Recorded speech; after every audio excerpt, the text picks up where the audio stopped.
Hey there, welcome to Organizing with Ease, the podcast for busy moms, professionals, and families who just want life to feel a little more, easy. I'm Deanna Moll, a professional organizer, and I know firsthand how overwhelming clutter and chaos can be. That's why each week we're breaking it down step by step, little by little, with simple tips, real life stories, and expert advice to help you create a home that feels like a sanctuary. Plus, I'll bring on some amazing guests to share their best organizing, productivity, and lifestyle hacks. So grab your coffee, take a deep breath, and let's get started. Difference between getting organized and staying organized is consistency. Let's talk about making organization part of your everyday life. Welcome back to Organizing with Ease. I'm your host, Deanna Moll, and today we're wrapping up our March Madness series by taking all the hacks, strategies, and organizing tricks we've talked about and making sure they stick. If this is your first time tuning in, I'm so glad you're here. And of course, for my longtime listeners, welcome back. I always appreciate you showing up each week to take small steps toward a more organized life. So let's just start. If you've been following along, we've covered the following. We covered the top 3 rule for reducing overwhelm, the Sunday checklist to set up your week for success, the 2-minute tidy to keep clutter under control, the drop zone method for everyday essentials. But here's the real question. How do we turn these into everyday habits? How many times have you started a new routine? Raise your hand. Think about it. Are you saying, only to fall off track within a few weeks, a month, 2 months? Maybe life got too hectic. You lost motivation, or things slowly started to pile up again.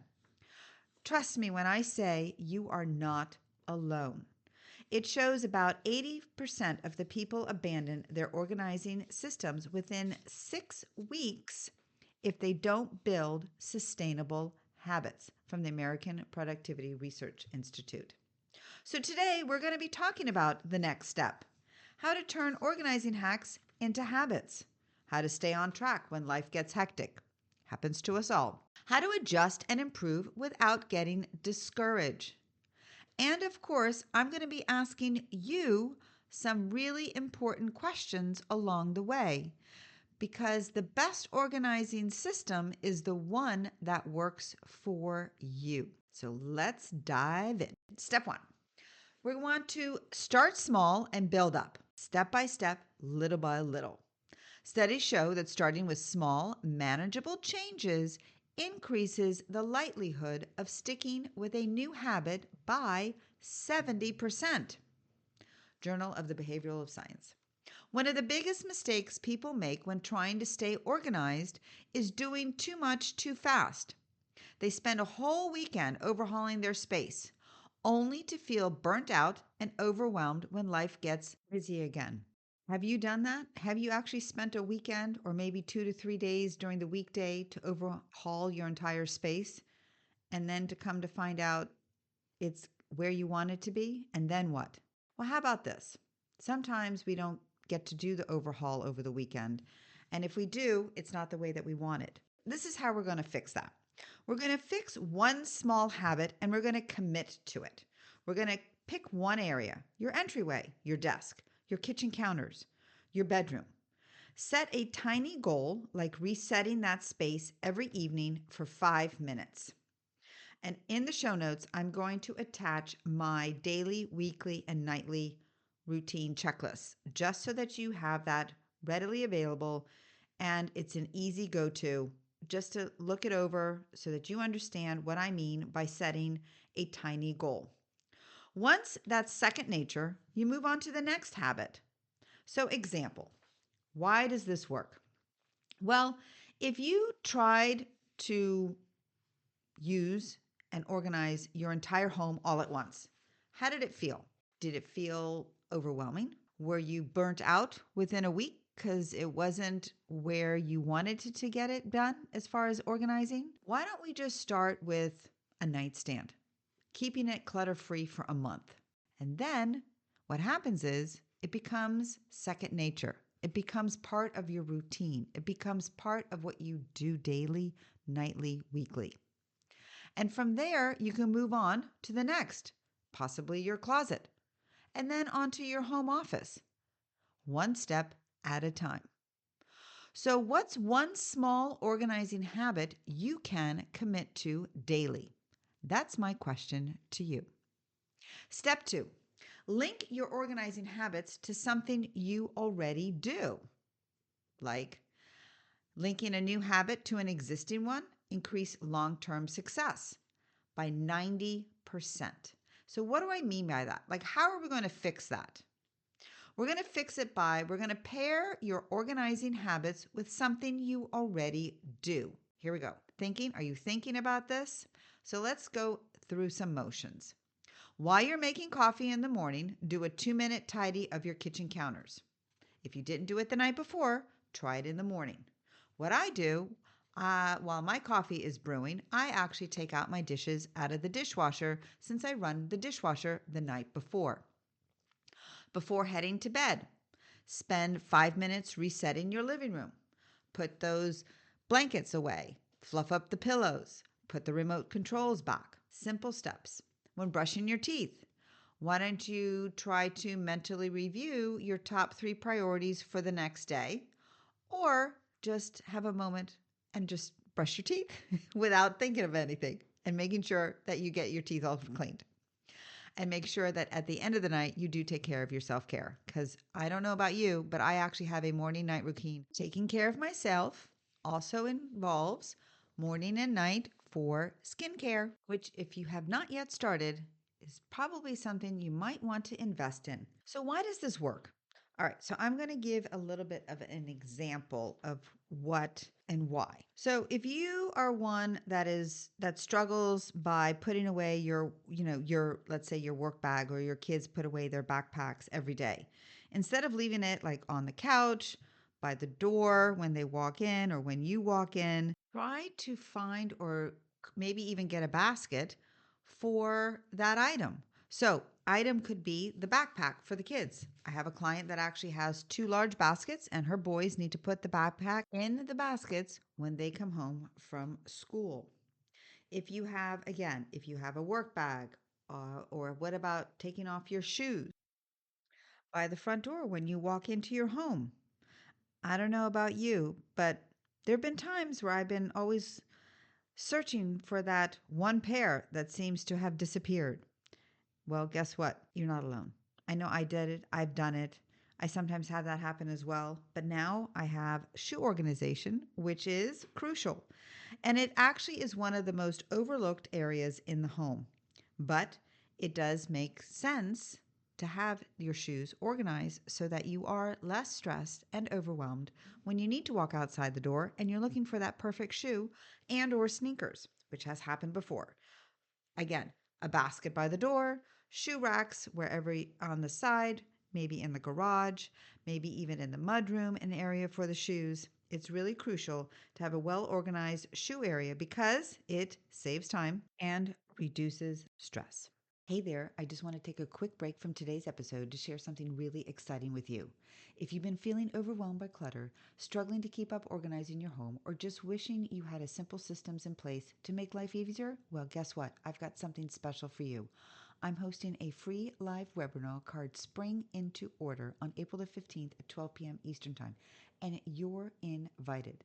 We're going to talk about the real benefits of spring cleaning, practical decluttering tips, easy organizational systems, and time-saving techniques. So, if you've been saying, I need to get organized, this is your sign.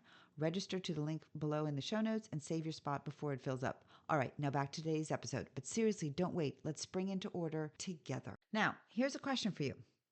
What's one organizing habit you can connect to something you already do? Again, what's one organizing habit you can connect to something you already do? Same what I just gave you. I gave you those examples of the shoes, the backpacks, maybe, your office bag, whatever it might be. But just think, within a few weeks, it's going to become automatic. Step 3, set up visual cues and reminders.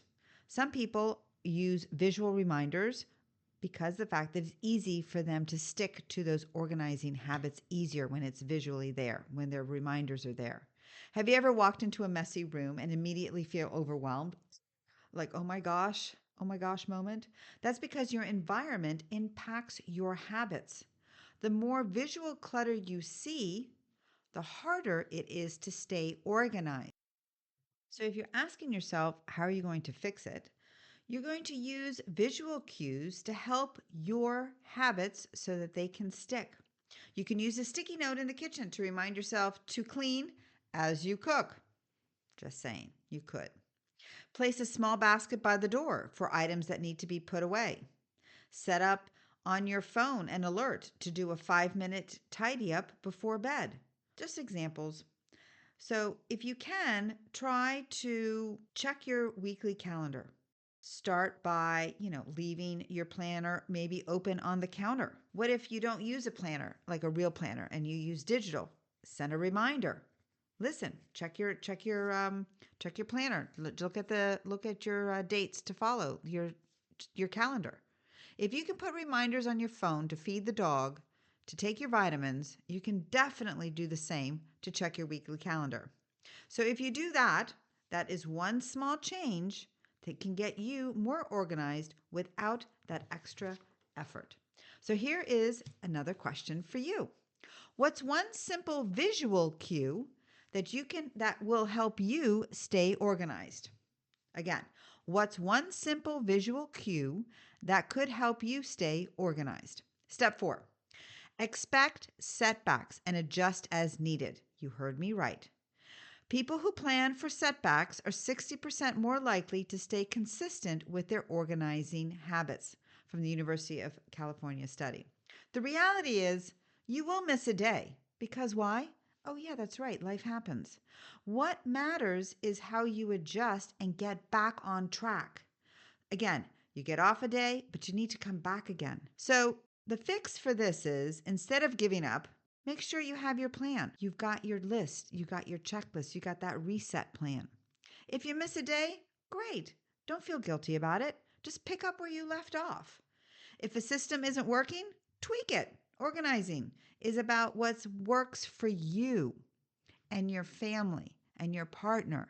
And if it's you and you're single, what makes it for you? If your space gets messy, remind yourself that progress is the goal, not the perfection. I had a client of mine. We actually did try to set up a Sunday checklist, but it was a struggle to do everything at once. So instead of quitting, what she did was she broke the checklist into two smaller checklists.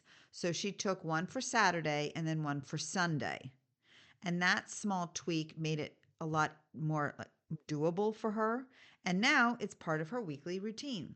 So again, you take a Sunday checklist, you have something in the plan, but if it doesn't work, see how you could make it work. And so she did, again, by splitting it up. Of course you can split it up as long as you can get those things done and those tasks and it's doable, manageable for you.